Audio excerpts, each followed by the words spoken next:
without a warning, without a sound. We woke up one morning to a world turned upside down. Everything changed in the blink of an eye, dealing with the unknown and trying to survive.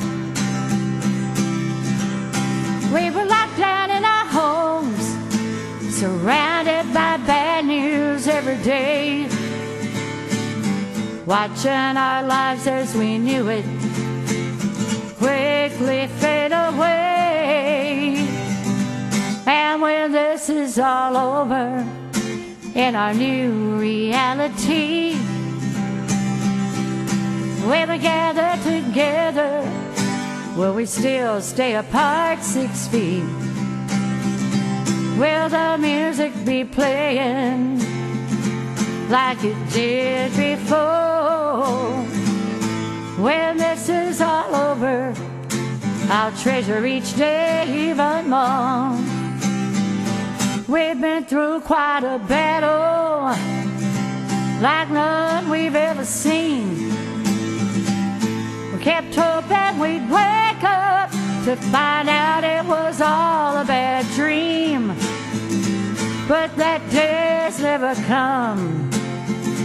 It'll be a while yet, with more obstacles to overcome and challenges to be met. We were locked down in our homes, surrounded by bad news every day, watching our lives as we knew it quickly fade away.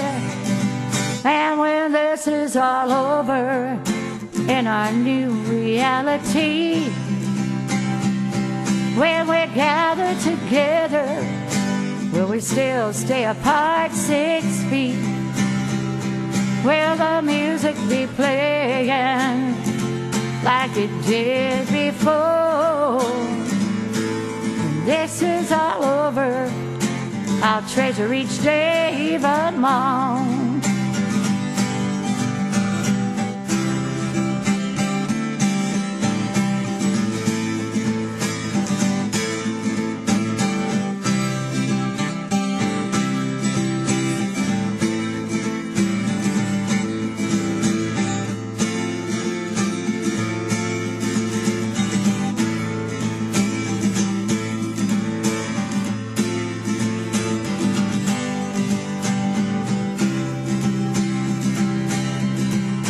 We were locked down in our homes, surrounded by bad news every day, watching our lives as we knew it quickly fade away.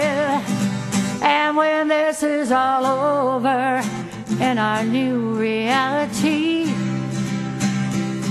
when we gather together, will we still stay apart 6 feet? Will the music be playing like it did before? When this is all over, I'll treasure each day even more.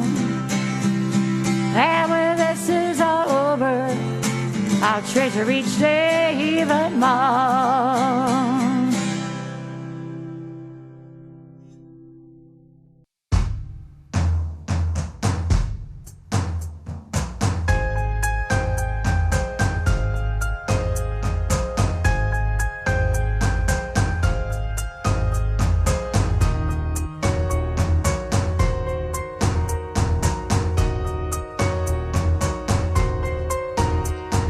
Come to a place in your life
reach down into the depths of my soul. I go within and I open up my heart to the one and only true source. My soul is open.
Seventh house and Jupiter aligns with Mars, then peace will guide the planets and love will steer the stars. This is the dawning of the age of Aquarius, age of Aquarius, Aquarius.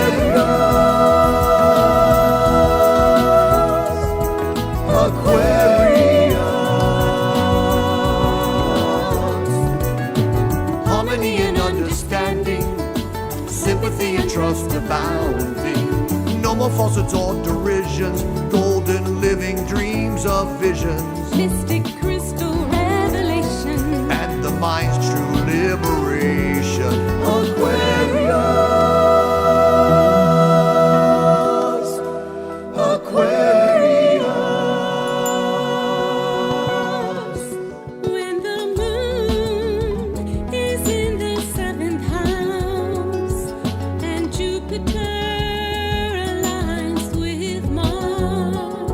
Then peace will guide the planets, and love will steer the stars. This is the dawning of the age of Aquarius, age of Aquarius, Aquarius, Aquarius.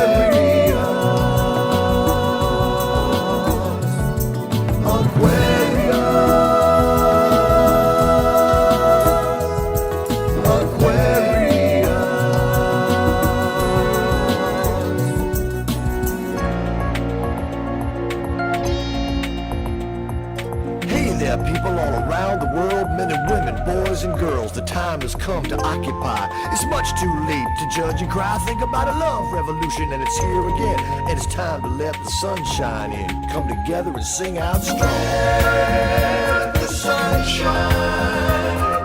Let the sun shine in.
love and grace. We are different shades of one human race. It's the place to chase. The revolution is here again. It's near again. The resolution will now begin for all to let the sunshine in.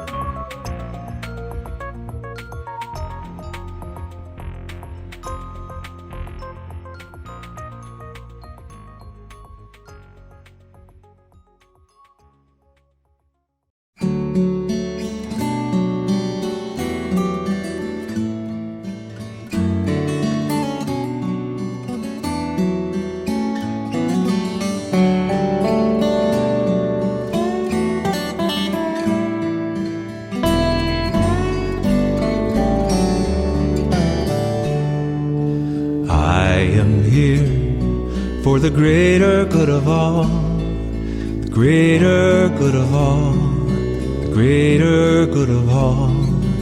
I am here for the greater good of all, the greater good of all. You are here for the greater good of all, the greater good of all, the greater good of all. You are here for the greater good of all.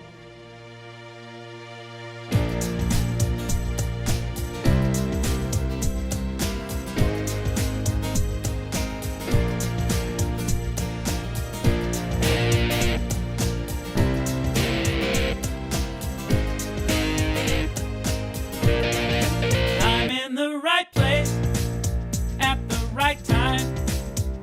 I am just where I'm supposed to be. I'm in the right place at the right time. I am just where I'm supposed to be. I'm in the right place at the right time. I am just where I'm supposed to be. I'm in the right place at the right time. I am just where I'm supposed to be. Oh, my soul is welcome here. Oh, my soul is welcome here. I am getting the message loud and clear. My soul is welcome here. Hello and welcome to the Pod Sunday service. We are a multi-faith community and we believe that there are many paths to one divinity. So what does that mean? We have 9 different faith perspectives and we have 9 different positive music artists, and we give them one word topic, and we give each of them the same topic. That becomes a 9-week series. Presently, we are dealing in grief. Swami Dumavati gave us the idea, and it made sense based on just the amount of grief that is just in our country and in the world right now. And we thought we'd just take a look and see what the different perspectives had to say, feel, think, believe about it. www, People of Diversity, is how you get a hold of us. In the center of that website is a big donate button. Hit that button and join us, whether it be a weekly tithe, a monthly tithe, or a one-time donation. We are grateful for your participation. Last week was our first week looking at grief, and since it was Swami's idea, she got to go first. And it was, her musical guest was Donna Frost, and they put together a very powerful service. It was awesome. So if you missed that, go back and take a look. This week is our Zen Buddhist representative, our dear friend Dave Vititoe, and his musical guest is Jennifer Ferren. Next week is Shaman Shannon Davis from the Chicana Center, and her musical guest will be another dear friend, Keith Leon. So if you missed Swami's talk last week, you can see past talks on either one of the pod Facebook pages, the group or the page. Just go People of Diversity and you can find any talk that's been recorded since we've been doing this multi-faith gig. So go back and it's really a powerful tool to use. Following this morning's service, we'll be doing our deep dive. It starts at 11:45 and goes till 12:15. It's on Zoom. Then the link is below. We get to talk and see each other in real time, and I'm pretty sure Dave will be joining us unless he has something else going on. He typically does join us for the deep dive.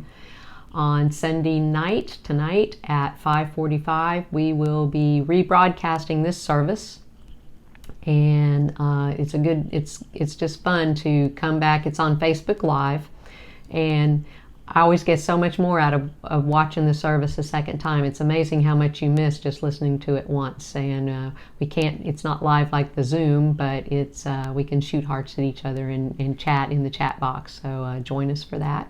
Or send somebody that you know that might benefit from what you hear this morning. What else we got?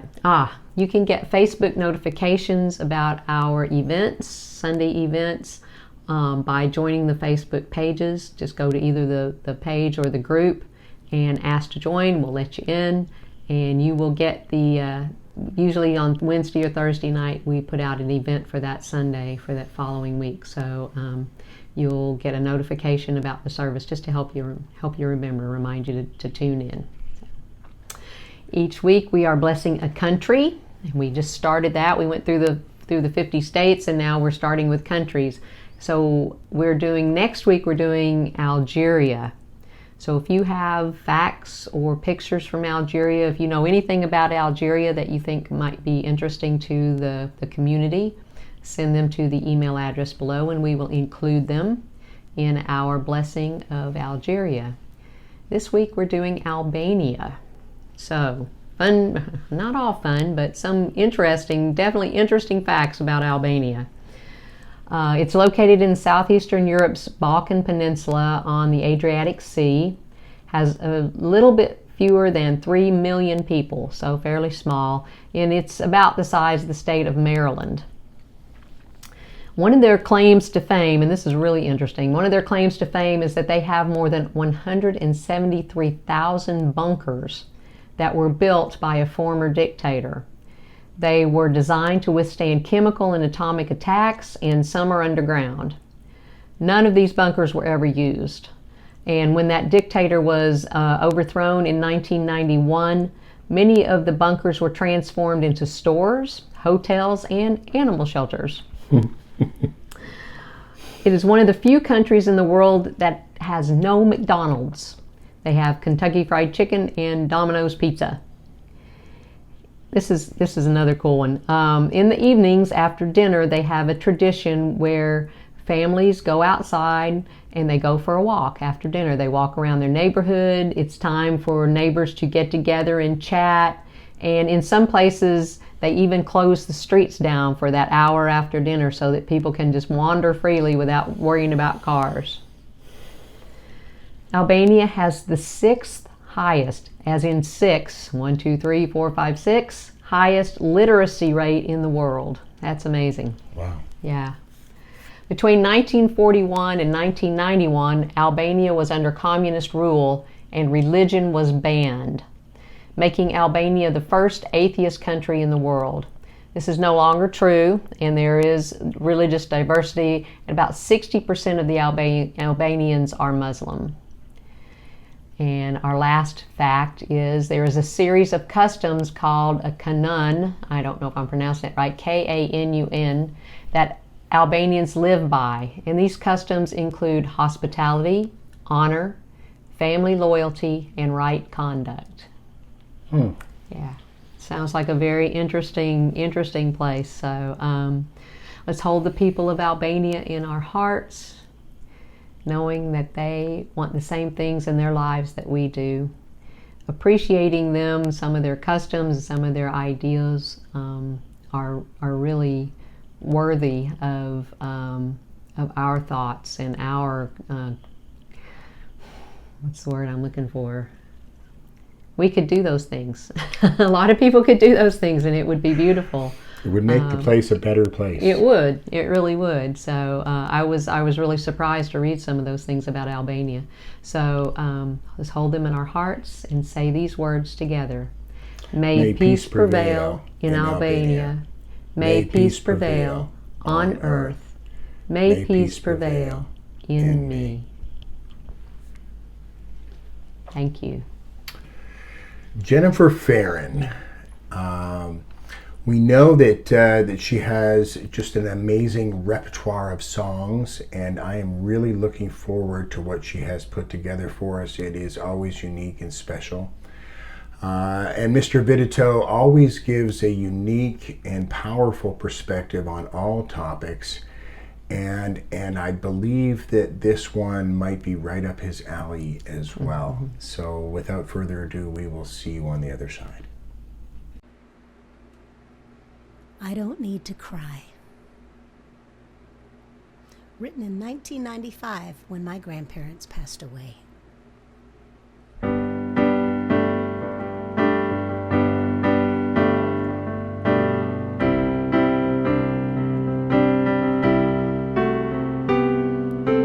I don't need to cry, though a million tears are still inside.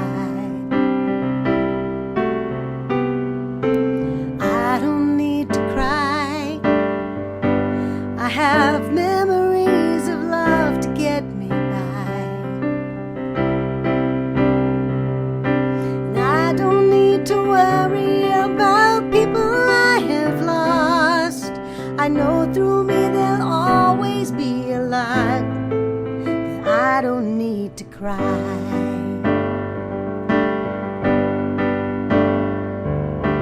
I don't need the pain, although I feel it trying to shake me once again. I don't need the pain. I have a history of joy to keep me sane, and I don't need to worry about what I do not have. There is so much more I have to gain, so I don't need the pain.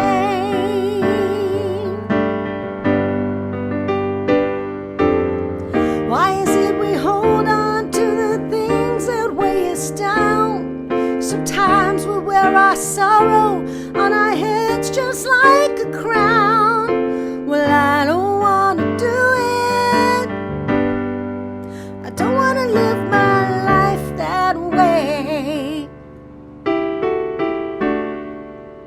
So I don't need to cry, though a million tears are still inside. I don't need to cry. It's not about my will or foolish pride. I don't need to worry about what is gonna be, 'cause I have faith that love will put things right.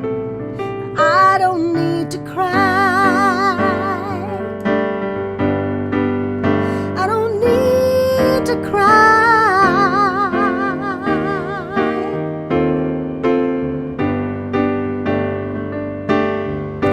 No, no, no, I don't need to cry.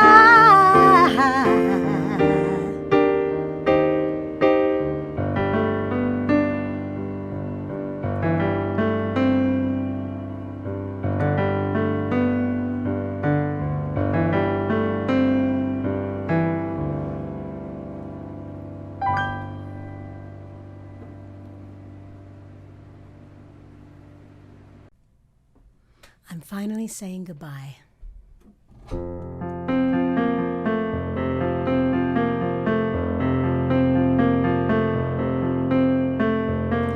I've been on shaky ground since you passed away.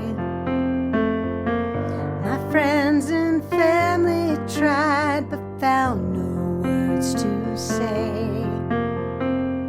It was always you, it was always you, a chased my blues away.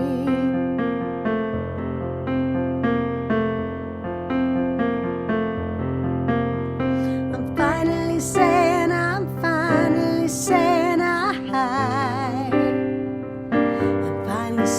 goodbye.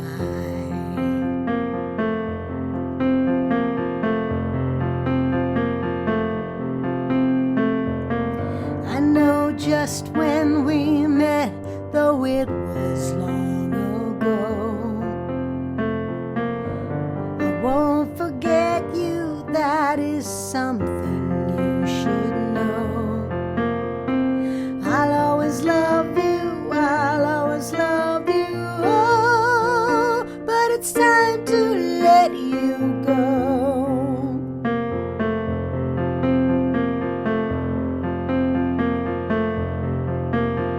I'm finally saying I'm finally saying goodbye.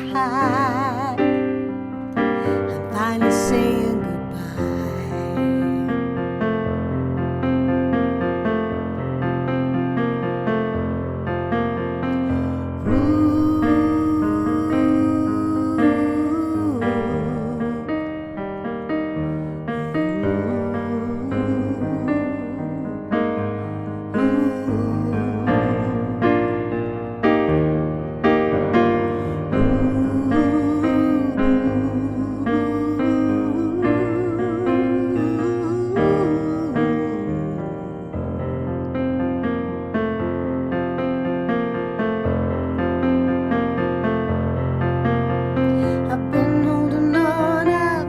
holding on, I know it's time to let you fly.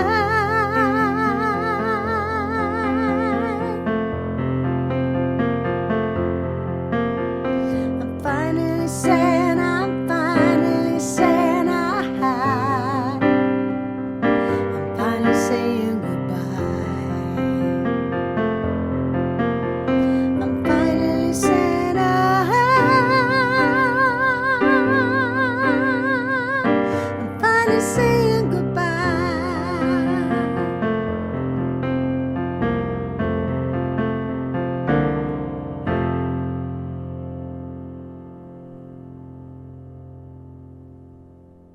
Hello, my name is Dave Vititoe, one of the senseis down at Open Mind Zen down in Melbourne, Florida. Happy to join you today.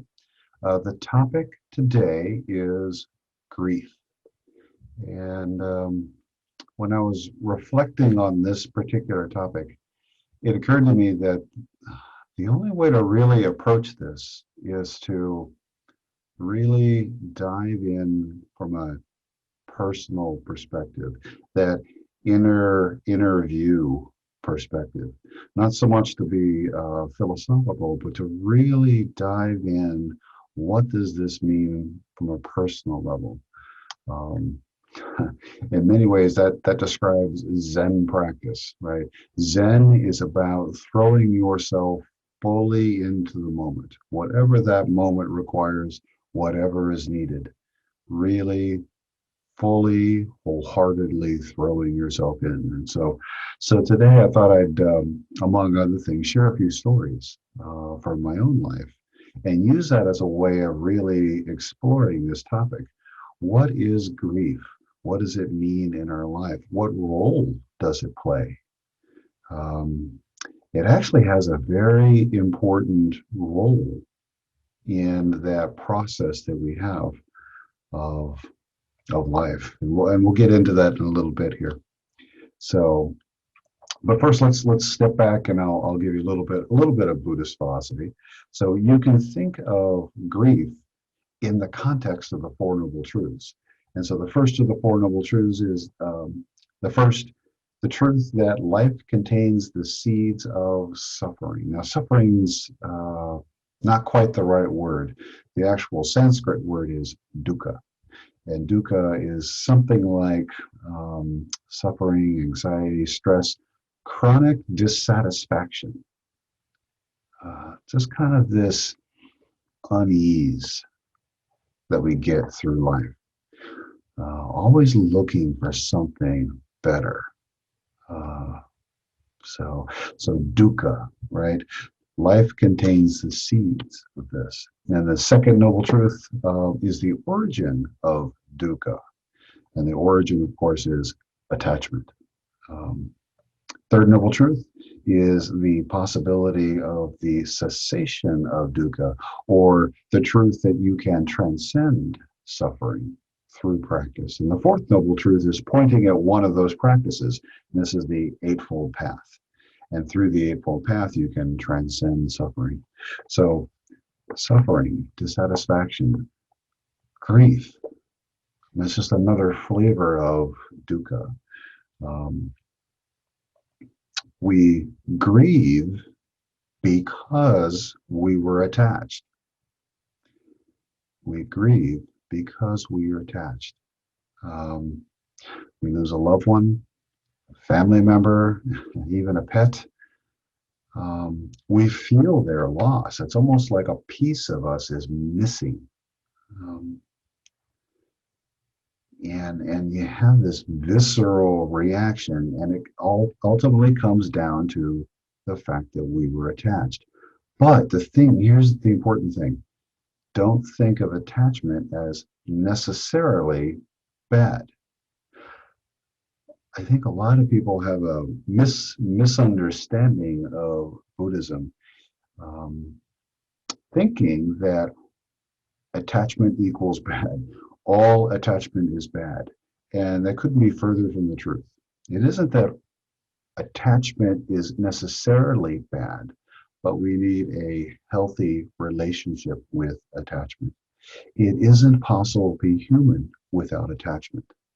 It isn't possible to live without eventually experiencing grief, because it isn't possible to live without friendship, companionship, love, all of the wonderful relationships that we build over time. We are social beings.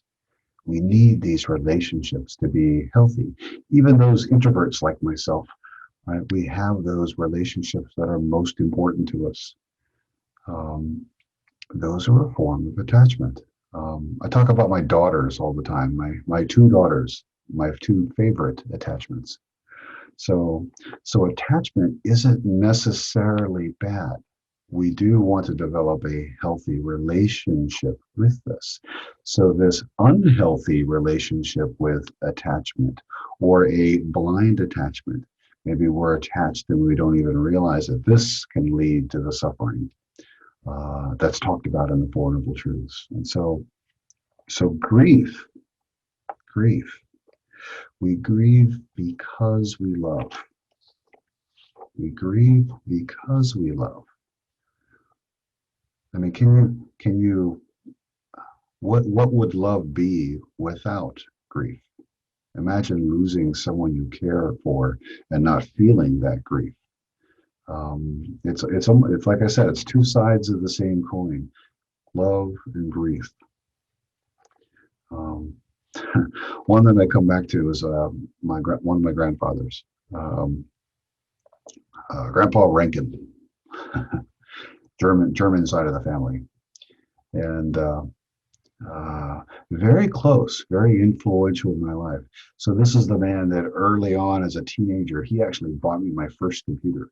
And in the 80s, that's pretty rare, but he was a salesman and he sold computers. And so he bought this 12-year-old kid, me, a computer, and that set me on a trajectory of my life where I was fascinated with this thing. And I wound up leading eventually to be becoming a scientist and a computer scientist and all the different things that I've done professionally, all because he bought me that present. And it's funny when I think back to our time together, we would actually go back, and he loved his genealogy, but he would always mess up his computer because he didn't really know how to use it. So we would go back into the back room and we would work together on his computer. I would try to help him with his genealogy. And the funny thing was, he really didn't know computers. And so he didn't even know the right terms for it. He didn't know to call it a window. He didn't know to call it an icon or a mouse. He developed his own language, and I was the one who learned his language. And so the two of us were back there talking away in our own language. And I remember in graduate school when he died, and the immense loss. I remember I had a little student office at the time, and just going back and just crying. And it was a very, very difficult time.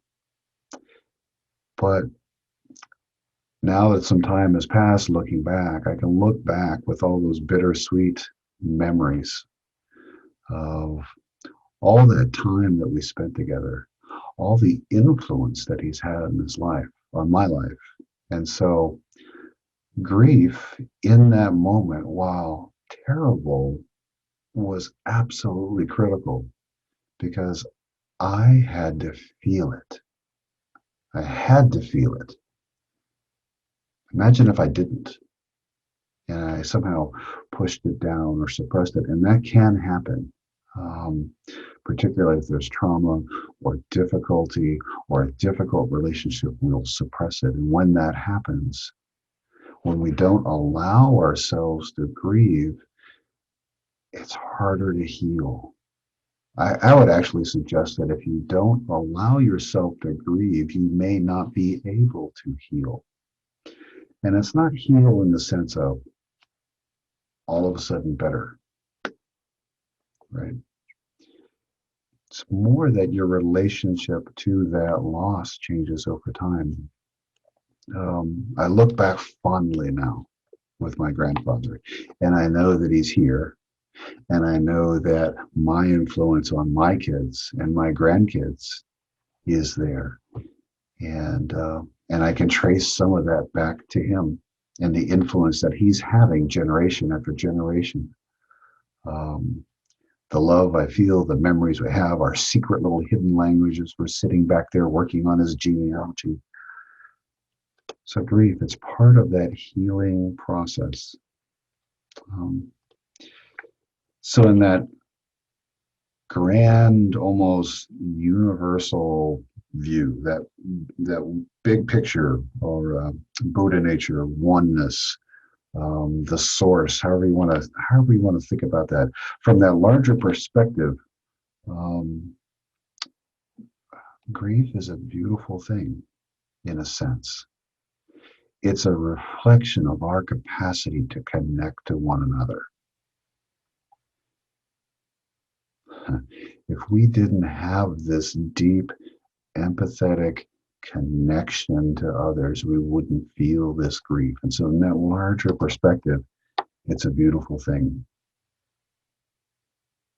And just as an aside, even those that are troubling for us can have an interesting effect on our lives. It's not just the ones where we've had those wonderful relationships. I can think of my other grandfather who led a less than exemplary life, had a lot of negative things that he did. And in the end, that wound up being an influence too on my life, because I saw the impact on my father, who worked hard to be different, to be better, to be that caregiver, to be there for his family. All of those wonderful things that came out of the reaction to not be like his father. And how that in turn affected me and my children, and so on and so forth into the future. So even those negative experiences, or those, maybe a better way of putting it, those folks that are a little troubling in our lives, those make a difference. Those can be teaching moments. So in a way, he was another Buddha in my life, teaching me a little differently, but teaching me. So grief, just a few things that came up as I was kind of sitting with this and reflecting. So grief is difficult. It is hard. It is, when you're going through the moment, it's like there's nothing else. It takes center stage. And I'd like to suggest to you that it's so important. Give yourself permission. Give yourself permission to grieve. Because when you don't give yourself permission, when you don't allow yourself to feel, it's really not possible for that healing, restorative process to begin. And it can take a long time, but you have to take that first step and allow yourself to feel. And so if you take nothing else from what I say today, and you remember one thing, give yourself permission to feel. And when appropriate, grieve. Um, I like to emphasize that one because I can't tell you how many times in my life where we've had this moment where we've lost somebody, and someone inevitably says, "I need to be strong for the family." And sometimes, sometimes, sometimes if those in our family need that strength. Um, But if you're not careful, being strong for the family is another way of saying, I'm going to push this down. I'm not going to look at this. I'm not ready. And it's okay to not be ready. Um, but you have to be careful not to hide from the feelings, right? Give yourself permission to feel. Take it slow, but you have to feel. So be careful with saying things. I need to be strong for so and so. Maybe, maybe. Uh, right action, another Buddhist concept. That's tricky. Sometimes you do need to be strong for others. Most often not. So be careful with that one. Another, grief is shared. Grief is shared. Sometimes when you have a friend that's grieving or a loved one or a family member, there really are no words. And yet being there with that person, right? Acknowledging that shared experience, that person that you love and cherish, that relationship and all those happy memories and the stories, just bearing witness to the beauty of that life, of that person. It's shared. It's a shared experience. Zen, they'll sometimes talk about mind-to-mind transmission, where you give a teaching without actually using words, and I think there's something to that with just sharing a moment with a family member who's grieving, just bearing witness, just feeling it, experiencing, empathizing with that. And again, there's kind of a beauty there where we can support each other and care for each other. So from that bigger picture perspective again, one of the challenges or maybe consequences of a Buddhist practice is that we strive to move beyond just self-love, right? Loving ourselves. We start there as our foundation, but moving out from there, we work with love in general, right? Loving our family, and then through the practice, learning to love all of those around us. Slowly and surely, the practice nudges you toward a love for all beings, no matter who they are or what role they play in your life. And at its deepest level, it's even beyond that. As a Buddhist, we vow to save all sentient beings. Another way of looking at this is we vow to love all beings.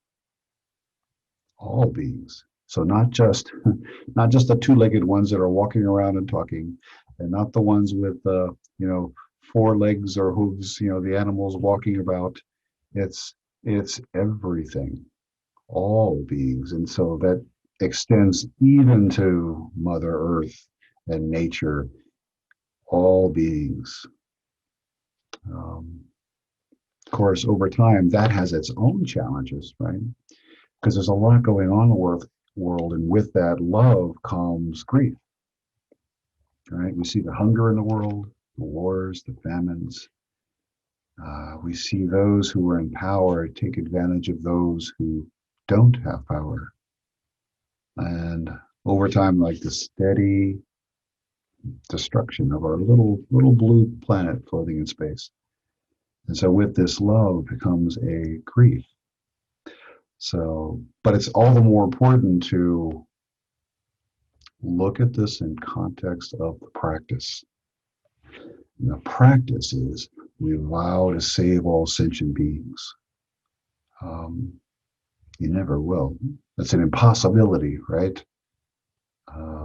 The number of sentient beings is endless, and yet we vow to strive. We vow to take that next step. So in a sense, this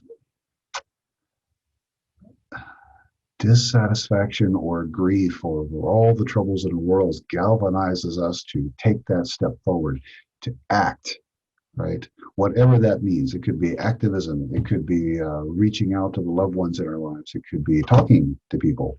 It could be teaching. It could be a number of different things. Sometimes it's just sitting with a friend, bearing witness to whatever is happening in their lives. It galvanizes our resolve. We move forward. We do everything we can to make this world a better place, one step at a time. So grief. Over time, grief gently tugs on the heart. If you're open to the invitation that grief provides, that invitation to feel, that this can lead to healing. This can lead to healing. And as another aside, I've noticed that what tends to happen is that if you ever get a group together grieving, what do? We fall back on our stories. Our stories are another great way of connecting us. We look back at all the happy times. We look back at the not so happy times that, looking back now, are kind of funny. all the things that together collectively make us a family. We fall back on our stories, and that's a tradition that's gone on ever since there have been humans, for tens of thousands of years, even longer. We'd sit around a campfire telling stories.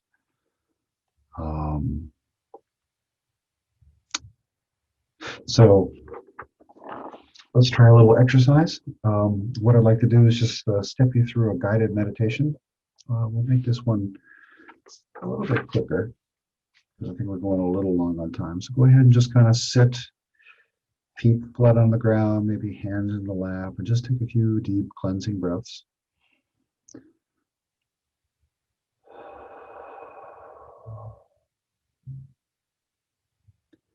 And if you'd like, when you breathe out, try to make it audible.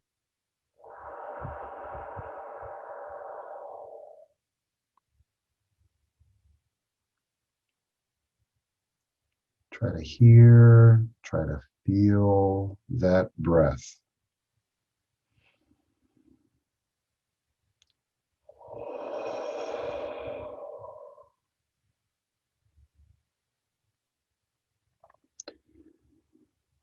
Now, whether you're currently grieving now or not, I'd like you just to kind of hold yourself. Just mentally hold yourself. Almost like a mental hug. And taking a deep breath out. Tell yourself it's okay to feel. What I'm feeling is okay. Just kind of affirm that to yourself for a few minutes. Give yourself permission to feel.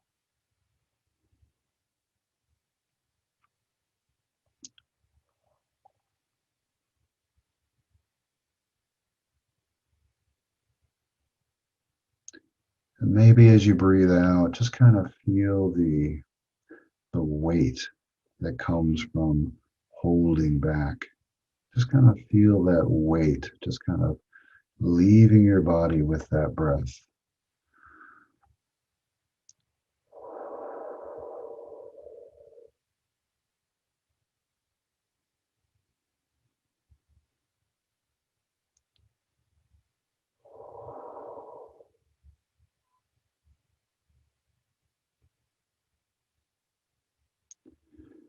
And now finally, take a moment and just reflect on the stories, all of the folks in your life that you care about, maybe some that are no longer with us that you remember fondly, those that have touched you, those that have cared for you. Just kind of bring their faces to mind and allow yourself to smile.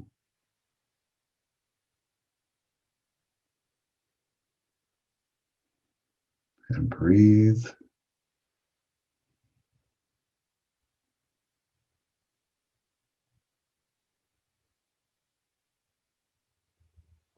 Good. And when you're ready, come back. So again, if you take anything away from my talk today, give yourself permission to grieve. Give yourself permission to feel. If you ever find yourself unable to grieve, having difficulty for some reason, ask for help. Ask for help. Find somebody you trust and talk. If you ever find yourself stuck in grief, right, unable to heal over time, reach out, ask for help. And with that, thank you, and feel, experience. Thank you.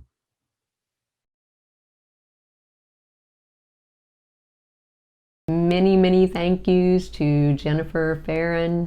You always do such a great job and make us feel special. Thank you so much. We appreciate it. And Dave, you're just always awesome. You just come so much from your heart and so matter of fact and calm and just thank you for being a true friend of the pod. We appreciate you. Yeah. Philip, yay. Thank you. Every week we say the same things about Philip. He's awesome. He works hard. He does such, we just could not do this without Philip. And every week it just, I just realize it more and more, and we so appreciate you. If you have things out there in the world that you need done in this technical stuff, Philip's your man. Get hold of him and he'll be able to help you, but I suggest that you contact him early because he's getting more and more busy as we move out of the COVID crazy, and so give Philip contact him and you won't be sorry, I promise. So tonight at 5:45 we will rebroadcast this service. Immediately following the morning service, don't forget about our deep dive. Join us. Dave Vititoe will be with us. And next week, Shannon Davis, and Keith Leon will be doing our next service on grief. So join us for that. All right, gang. Let's settle into to this moment, remembering that you can do a donation or a tithe at www.peopleofdiversity.org. Right now, we want to just say thank you for those tithes, those offerings. And if you'll just plant your feet on the ground, take a deep breath, close your eyes. Spirit, thank you for this opportunity to be a part of this community, to support it both financially from our hearts and from our minds. We are grateful for the opportunity to gather. And we say amen. Amen. All right, so hang on just 1 second. It's not quite time to click off yet. This is our energetic healing circle. If you'll bring to your mind folks in your life who could use some support, use some love, use some prayer or spiritual support, and if that is you, even more important, bring yourself into the circle. And let's all gather hand in hand in that virtual way, in that energetic way, and listen to this last closing song and just send love out and receive love in. And we'll see you in the deep dive. We'll see you this evening, later next week. Have a wonderful week. One power, one power, one power,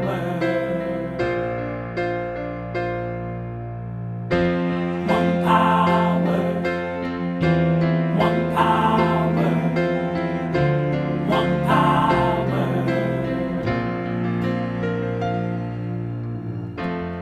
There's one power invisible, and you see it everywhere and every day. One power indescribable, and you speak of it with every word you say. Mysterious until you know the truth, as simple as the love inside of you. Call it God, call it Spirit, call it Jesus, call it Lord, call it Buddha, Baha'u'llah, angels' wings or heaven's door. But whatever name you give it, it's all one power, can't you see? It's the power of the love.